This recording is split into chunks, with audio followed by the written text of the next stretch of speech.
بەناوی خوای گەورە سڵاوتان لێبێت خۆشحاڵین لە بەرنامەی کتێبنما بە ئێوەی بەڕێز دەگەینەوە کە تێیدا هەرجارەی لە هەر بەرنمەیەکدا بە سپۆنسەری سنتەری خاڵ سنتەری زەهاوی ناوەندی ڕێنوێن قسە دەکەین لەسەر یەکێ لەو کتێبانەی کە لەلایەن یەکێ لەم سنتەر و یەکێ لەم ناوەندانە بڵاو دەکرێنەوە هەڵبەت بە ئامادەبوونی نووسەری کتێب یاخود وەرژێڕی کتێبەکە. ناوەندی ڕێنوێن بە چەندین بەرهەمی ناوازە بە داشکاندنی لە سەداسی بەشدار دەبێت لە پێشانگای نێودەوڵەتی کتێب لە هەولێر بەم ناونیشانانە: ڕۆمانی ئەو دەمەی گەیشتم بە عومەر، وەهمی ئیلحادی زانستی،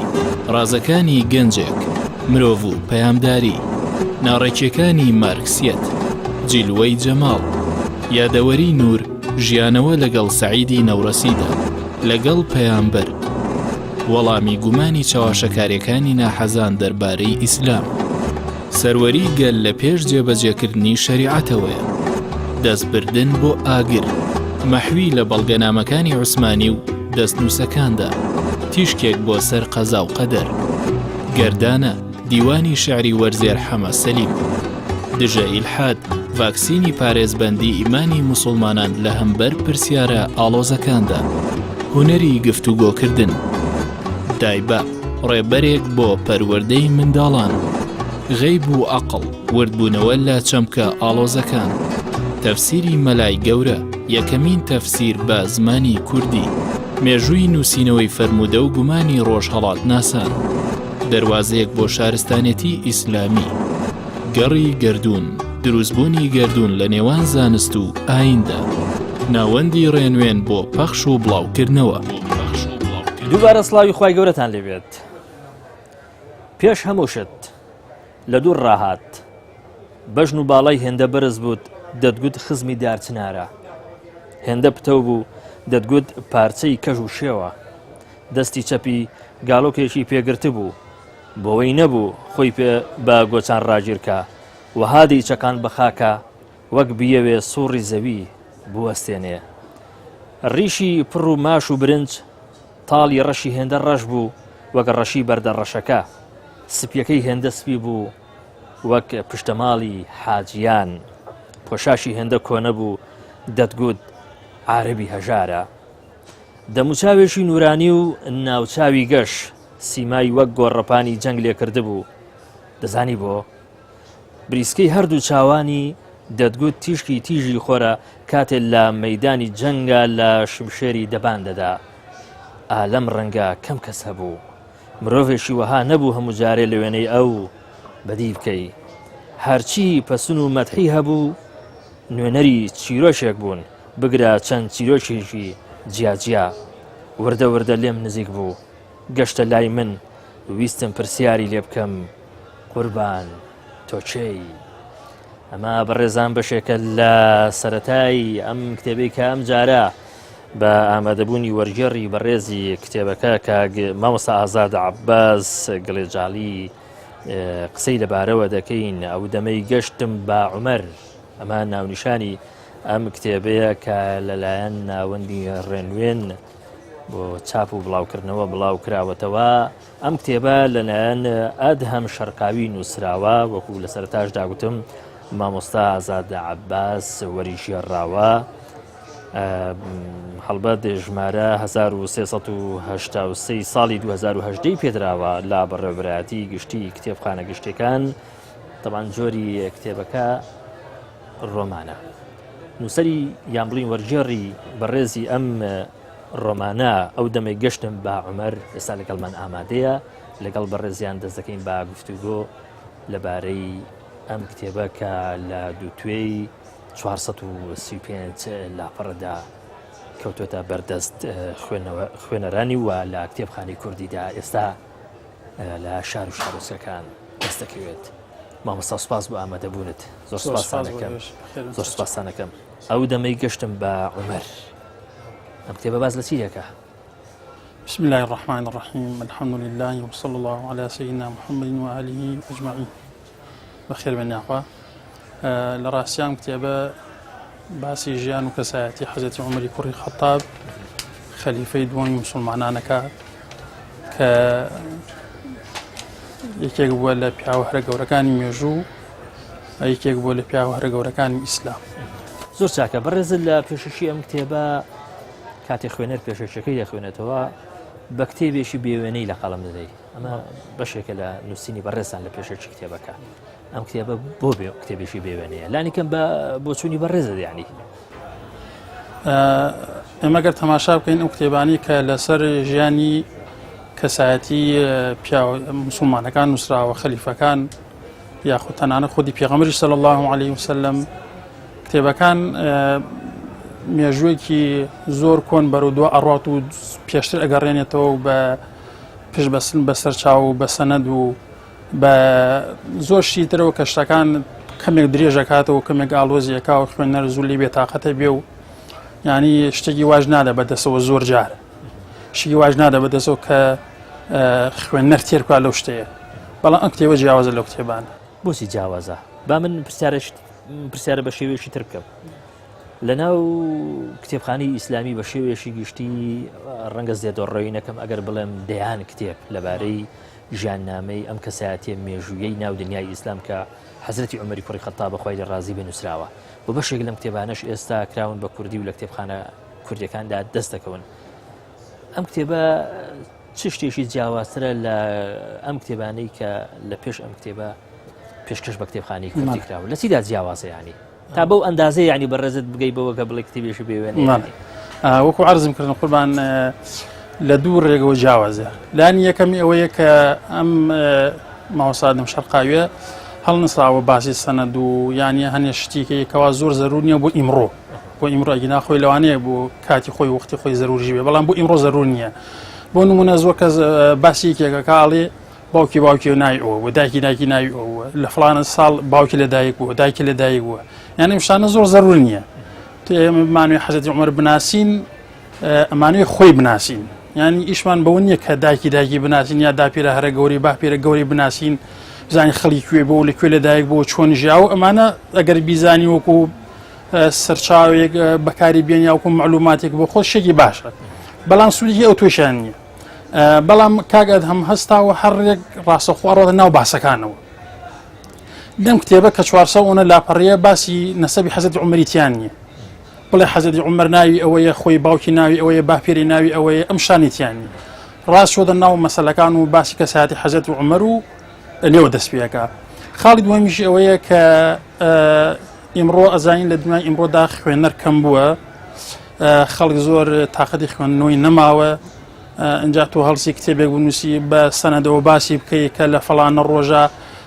ئەم کاری کردووە ینی سەنەدەگەی ئەمەیە و ینی باسی هەنێشتی تری بکەی خوێنەر مانووەگە خوێنەری شاختی ئەو شانی نەما ئەمە زیاتر بۆ نووسەر باشترە نەک بۆ خوێنەر بۆ کەسانی کەوا بە دوای مێژووە ینی مێژوویەکی تەفسیل و دوور درێژ بنووسنەوە زۆرتر تەرکیزی نووسە لەسەر چییە کاتێ باز لە ئەم کەسایەتی مێژووی ناو دنیای ئیسلام دەکات ئێمە هەمومان دەزانی کە ژیاننامەی ئەم کەسایەتیە مێژوویە گرنگە ژیاننامەیەشی چڕۆپڕ و هەروەها ئالۆزیشە دابش دەبێت بەسەر چەندین قۆناغی جیاواز عومەری پێش مسلمانەتی عومەری دوای مسلمانەتی عومەری جەنگ و جیهاد عومەری سەردەمی دەوڵەتداری نووسەر چۆن ئەم هەمشتانەی هێناوەتە ناو ئەم کتێبە یعنی بەڵێ قساگە جوانە ئێمە ئەگەر تەماشا بکەین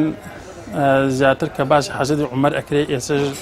لا خەڵک کە باسی حەزرەتی عومەر ئێستا تون و توژی و شمشێر وشانە خەڵک تەسەوری ئەو شانایەکە چونکە ئەم لایانی زەر باس کراوە بەڵام ئەم نووسەرە ئەم جارە وای نەکردووە هەستا و ئەو شانی کەوا زیاتر باز لە لایەنی نەرمونیانی حەزرەتی عومەرەکە لە دڵفراوانی حەزرەتی عومەرەکە لە بەخشندەیی لە گەورەیی لە عەدالەتی حەزرەتی عومەر دادگەری ئیمڕۆ دادگەری وەکو ئەفسانەی لێهاتووە بەڕاستی دادگەری وەکو ئەفسانەی لێهاتووە تەماشاکەی لە هیچ وڵاتێک لە وڵاتانی سەرگۆی زەویە ینی تۆ بەڕاستی سەرۆکێک وەزیرێک نابینی کەوا بە تەواوی دڵی پێ خۆش بکەی ناڵێن لە سەدا سەد وایە بەڵام بە زۆری وایە تاوە دڵی پێ خۆشەکەی بڵێ ئەمە تاو دادگەرە یعنی ئیشەکەی خۆی بە جوانی ڕائەپەڕێنێ دادگەری بەکارهێناوە بەڵام حەزرەتی عومەر کە ئینسانێک بووە مرۆڤێک بووە دادگەر بووە ئەم کاگادەمە زیاتر تەکیدی لەسەر لایانی دادگەری حەزرەتی عومەر کردوێتەوە لەگەڵ ئەوەش چەند لایانی تریشی دەخسەوەکو لایانی ئەدەب دۆسی حەزرەتی عومەر کە وەکو چۆن خەلیفەیەکی دادگەر بووە بە هەمان شێوە خەلیفەیەکی ئەدەب دۆستیش بووە لەگەڵ ئەدەبیاتە سەرۆکارێکی تەواوی هەبوو زۆر چاکە ئەم لەم کتێبەدا ئەو دەمەی گەشتن بە عومەر نووسری کتێبەکە ئەتەم شەرقاوی چەندەم سەرکەوتو موفق بووە لە گەیاندنی ئەو پەیام و ئامانجەی کە زەرور وایە ئەم کتێبە بیگەێنێ بە خوێنەرانی. وەڵا بەڕای من سەرکەوتو بوو زۆری سەرکەوتو بوو جای دەر هەموو کەسێکی ڕای ئەم سەرکەوتنە بۆچی دەگەڕێنیەوە یان یەکێ بۆ ئەگەڕێنەوە کە بەڕاستی بە شێوەی نووسیوەتی ئینسان لێمان و نابی کە ئینسان خوێنێتەوە مرۆڤی خوێنێتەوە لێمان و نابێ حەزەکە ینی کە چووە ناو لاپەرستەرەتاکانی ئەم کتێبەوەی هەزەکە داینەنی هەتاو تەواویەکە ئەمە خۆی بۆ خۆی سەرکەوتنێکە ڕەنگە ئەمەش ینی هۆکاری ئەوە بێکە نووسەر پەنای بردبێ بۆ نووسینی ژیاننامەی کەسایەتیش وەهاگرین بۆ لە ڕێگەی ڕۆمان بەڵێ وەکو ڕۆمانێک نووسێتی بەڵێ هەر ئەوەیە زیاتر ئەوەیە کەوا بە تایبەتی گەنجەکان خوێنەرەکان دووسێ لاپەرێک نەخوێنن لە ئەوڵەوەی تر بێتاقەتیان کەەوە داینێن و وازی لێ بێن و ماڵاوی لێ بکەن ئەوێ لە یەکەم خاڵ و کە دەست پێکە هەتاوەکو شەیدبوونی حەزەتی عومەر و هەتا بە خاکسپەرکردنی لەگەڵ یا بڕوات بە تامەزڕۆییشەوە لەگەڵ یا بڕوات نەک بە شێوەیەک زۆر بکات لە خۆی بخوێنێتەوە جاری وای ئینسان زۆرەکە لە خۆی حەزەکە کتێب بخوێنێتەوە زۆرەکە لە خۆی ئەخوێنێتەوە ئەڵێ بابزانام شکی باشی تیانە معلوماتێکی تیانە لەوانەیە زۆر جار بۆ بێکەوە خۆی ناو خەڵکە باسیکە بڵێ فلانە کتێب بخوێنێتەوە بۆ باسیکە بەس ئەمەوان نییە ئەنی کە ئینسان ڕۆشە ناو کتێبەکەوە ینی بە زەوقەوە ئەخوێنێتەوە بە چێژەوە حەزەکە هەتا کۆتایی لەگەڵ واش دەزانم ئەمە یەکێکە لەو ممەیزات و تایبەتمەندیانەی کە ئەم کتێبە دەشێ لە بەرامبەر کتێبەکانی تر هەیبێکە هەر ئەوەیە لە ڕابردوودا سەرزمانی کوردی وەرجێڕاوەڵێنی ئەوەندەی وەکو کۆمەڵێت چیرۆک و ڕووداوی جیاجالەیە ئەگەر نووسەر هەندێکیان یان بڵێ خوێنەر هەندێکیشیان بخوێنێتەوە هەندێکیشیان نەخوێنێتەوە هەر کێشە نابێ بووی بەڵام ڕۆمان وانی ینی ڕۆمان ئینسان ڕاکێشە ناو مۆزەکەەوە هەتا کۆتایی هەردەبێ بیخوێنیتەوە زۆر چاکە. ئەم کتێبە زۆرتر هەوڵێکە بۆ ناساندنی عومەر وەکو کەسایەتیشی مێژوویی گرنگی ناو دنیای مسلمانان ڕەزا و ڕەحمەتی خوای لێبێت یان چوزانم ئاشناکردنی خوێنەری کوردە بە شتێکی تر بەڕای بەڕێزەدیانی. وەڵی هەم ئاشناکردنی خوێنەرە بە ڕۆمانی ئیسلامی کە ئیمڕۆ بڵێن ڕۆمانی ئیسلامی کەمە زۆر نییە بەڵام ڕۆمانی شتی در زۆر لە بابەتی تر لە بابەتی فەلسەفە و لە بابەتی بڵێن عەشقەوە لە لایەنەکانی تر ڕۆمان زۆرە بەڵام وەکو باسێکی دینی باسێکی ئاینی کە ئینسان ڕاپێژە بۆ خۆی بەڕاستی ڕۆمان کەمە لەمڕۆدا ئەمە لایەنێکی تریشی ئەوەی وەکو هەر عەرزم کرد لە پێشەوە ناساندنێکی حەزەتی عومەرە وەکو خۆی ئەمە کە زۆر جار باسی حەزەتی عومەرەکەین ڕەزا و ڕەحمەتی خوای لێ بێت هەر باسی تیر و شیر و تووڕەبوون و ئەم شانە دێ بە خەیاڵی خەڵکە بەڵام ئەم بە شێوەیەکی تر باسی کردووە کە نەرمونیانی و لەسەر خۆی و گەورەی حەزەتی عومەر بە تەواوی دەرەخا زۆر چاکە. تەمان لە ڕۆماندا هەم خەیاڵ هەموو ڕۆمانە نا بەڵام بەشێکی باش ڕۆمانەکان هەم خەیاڵ و هەم ئەدەبیش ینی دوو سیمات و دوو تایبەتمەندی دیار دەبن تیایاندا چه خەیاڵ و چه لانی کەم لە نووسیندا لە شێوازی نووسیندا ئەدەبیات تا چەند لە نێو ئەم ڕۆمانەدا ئەو دەمەی گەشتن بە عومەر ئامادەیان هەیە کاگەدا هەم بە خەیاڵ گەشۆ بە خزمەتی حەزەتی عومەر ئەمە تا ئێرە خەیاڵە بەڵام وەکو گفتوگۆکانیش کە لەگەڵ یەکات دیسان ئەوەش خەیاڵە چونکە ئێمە ئەزانین حەزەتی عومەر 1400 ساڵە شەهید بووە نەماوە بەڵام لەوە لا کە باسی شتەکانەکە هەرچەند وەکو خەیاڵ دەرەکەوی بەڵام هەمووی حەقیقەتە کە باسی دادگاری حەزەتی عومەرەکە هیچی خەیاڵ نییە هیچی ئەفسانە نییە هیچی لە ڕاستی و دوور نییە هەمووی ڕاستیە هەمووی حەقیقەتە هێناوێتی و لە بەرگی ڕۆمان ئادایڕشتەوە زۆر چاکە نووسەر توانیویەتی وا لە خوێنەر بکە کاتێم کتێبە دەخوێنێتەوە لە ڕێگەی خەیاڵ و لە ڕێگەی زمانی نووسینێکی ئەدەبی جوان وهای لێ بکە کە بە ئەندازەیە کار لێک بکە کە خۆی وابزانێت کە لە ناو ڕووداوەکاندا وابزانێت کە گەیشتۆ بە حەزرەتی عومەر خوای لە ڕازی بە وەکو چۆن ئێستا کەم من خۆمی هێبووم لەوانەیە کە کادی لە کادی وەرگێڕانەکە هەر ڕێگوام زانین لە خزمەتی حەزرەتی عومەرە وازام لە پێشەکەژای ئاماژەم لە شوێنە ئاماژەت بۆ کردو کە گریاوی پرسیارێکیم نەیانی بابزانین بۆ گریاوی بەڕاستی وەڵا قوربان ئێستا ئەگەر حەزرەتی عومەر ئێمە ئەو نەهێنێن بۆ ئێرە ئێمە بچینەوە سەردەمی ئەو کەمە ئەگەر موسڵمان بین ئەگەر باوەڕمان بە دین ئیسلام هەبێ و گەورەی حەزرەتی عومەرمان بۆ دەرکەوێت کە چ زاتێک بووە کاتێک کە شەهید ئەبێ بەڕاستی هەموو ئینسانێکی موسڵمان بۆ ئەگری کە من گەشتم بە کۆتایی کتێبەکە کە باسی شهادەتی حەزرەتی عومەری تیا بوو باسی ئەو چرکە سادانی کەوا حەزرەتی عومەر تیا شەهید کراتیا لێدرا ئەنی بەڕاستی خۆم وا ئەبینی کە من لەو سەردەما ئەژی بۆی خۆم پێڕانەگیرا بەڕاستی دەسم کرد بە گریا. بەڵێ زۆر چاکە. بەڕێزان دوایی ناوبڕێکی کورد دەگەڕێنەوە لاتان لەگەڵمان بمێننەوە. لە تازەترین بڵاوکراوەکانی سەنتەری زەهاوی بۆ لێکۆڵینەوەی فکری. شارستانێتی ئیسلامی، هۆیەکانی داڕمان و پێویستی بۆ چاکسازی، لێکۆڵینەوەی مێژوویی ئاینی سیاسی. دکتۆر محەممەد عومەر شابرا نووسیوێتی و دکتۆر هێرش محەممەد ئەمین لە زمانی عەرەبیەوە وەریگەڕاوەتە سەر زمانی کوردی. پەیوەندەکانی نێوان دایباب و منداڵ ڕێبەرەکە بۆ پەروەردەکردنی منداڵان لە نووسینی دکتۆر هیشام تاالب، دکتۆر عەبدولحەمید ئەبوو سولەیمان، دکتۆر عومەر تاالب، وەرگێڕانی دکتۆرە بێخاڵ لەتیف محیەدین، زانا محمود حەسەن، ئازاد عەلی محەممەد. بەردەوام بەرهەمی نوێ لە سەنتەری زەهاوی بۆ لێکۆڵینەوەی فکری.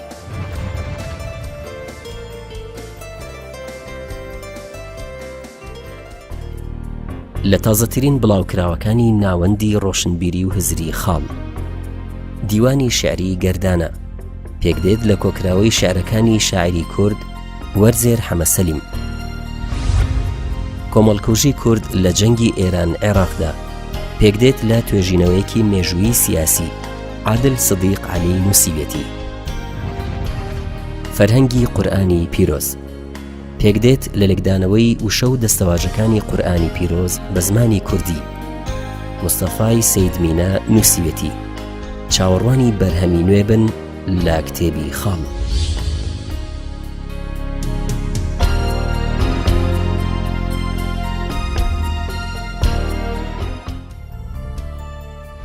نوێترین بڵاوکراوەکانی ناوەندی چاپ و پەخشی ڕێنوێن.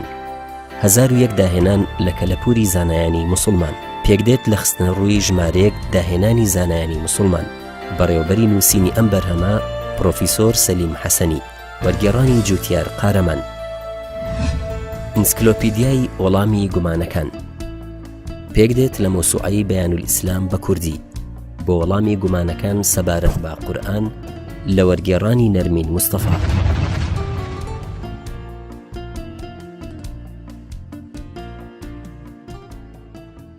دووبارە سڵاوی خوای گەورەتان لێبێت. لە بەرنامەی کتێبنماوە لەگەڵتانین. لە کتێبنما لە هەر بەرنامەیەشیدا بە سپۆنسەری هەرێک لە سەنتەری خاڵ، سەنتەری زاهاوی ناوەندی ڕێنوێن قسە دەکەین لەگەڵ نووسەری کتێبێک یا وەرژێڕی یەکێک لەو کتێبانەی کە لەلایەن سەنتەری خاڵ یاخود سەنتەری زاهاوی ویان ناوەندی ڕێنوێن بڵاو دەکرێنەوە. بۆم جارەوەکو لە سەرەتای بەرنامەش گوتم ئەو کتێبی کە لە بەردەستمانە و بە ئامادەبوونی وەرگێڕی بەڕێزی کتێبەکە قسەی لەبارەوە دەکەین. ئەو دەمەی گەشتم بە عومەر. ئەم کتێبە وەکو لە سەرەتاشدا گوتم ئەدهەم شەرقاوی نووسیوێتی و مامۆستای بەڕێز مامۆستا ئازاد عەباس لە زمانی عەرەبیەوە وەریگێڕاوەتەوە سەر زمانی کوردی. مامۆستا دووبارە سوپاس دەکەم. قسەمان دەکرد لەسەر زمانی نووسینی ئەم کتێبە و قسەمان دەکرد لەسەرەوەی کە خەیاڵ یان ئەدەب لە شوێی ئەم کتێبەدان و لەو بارەوەش کەمە قسەمان کرد. پرسیاریشتری من هەر لەو بارەوە ئەوەیە بابەتەکانی ناو ئەو کتێبە لە نێوان حەقیقەت و واقعدا دوانجار ینی سەر بە کام زۆنیانن